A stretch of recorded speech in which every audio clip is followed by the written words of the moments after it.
Le prince Albert II a achevé ce mercredi sa visite officielle au Paraguay, une visite historique puisque c'était la première du prince souverain ici dans ce pays d'Amérique latine. Une visite placée sous le signe de l'amitié, de la coopération, de l'économie, du sport et de la culture. Le prince Albert II s'est exprimé à l'issue de ce déplacement à notre micro. Écoutez, c'est la découverte d'un très très beau pays, d'un pays qui a une histoire particulière, mais c'est un pays qui a trouvé une stabilité, qui a trouvé, grâce à ses dirigeants de cette époque contemporaine, une belle dynamique, une belle vision sur le futur. Et mes entretiens que j'avais déjà eus, j'ai déjà pu rencontrer le président Peña à Paris l'année dernière, et j'ai trouvé vraiment un homme d'un dynamisme et d'une volonté, d'une vision pour son pays tout à fait remarquable.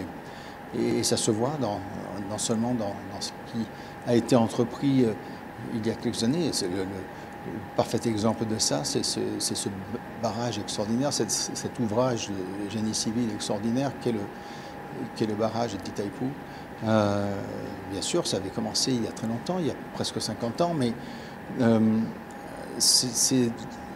c'est un symbole de ce pays qui se projette sur l'avenir et qui veut tirer le meilleur de ses ressources d'une façon durable, d'une façon qui soit le plus en harmonie avec son environnement. Un engagement fort pour l'éducation et pour la jeunesse. Et le témoignage de cela, c'est cette belle visite de ce nouveau centre olympique qu'ils ont, en très peu d'années, qu'ils ont réussi à développer et qui, bien sûr, je suis sûr, leur apportera beaucoup de succès dans les différentes grandes compétitions internationales. On a eu aussi, bien sûr, un très bon forum économique entre le Monaco Economic Board et la cellule d'attractivité de Monaco, et puis leur homologue ici au Paraguay, et qui nous ont tous dit que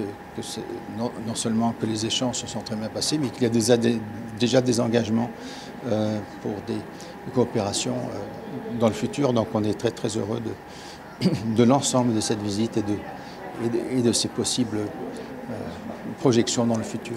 Cap maintenant sur Belém pour le sommet des chefs d'État en amont de la COP30.